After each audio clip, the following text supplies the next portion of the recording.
Things are looking up for 2023. That's right.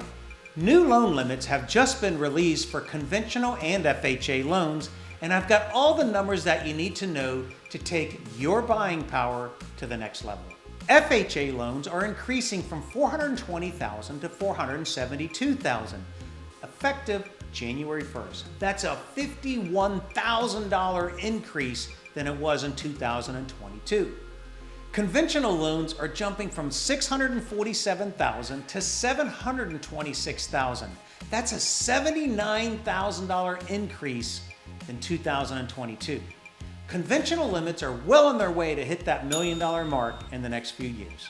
Loan limits increase every year to complement average house prices, which also increase every year.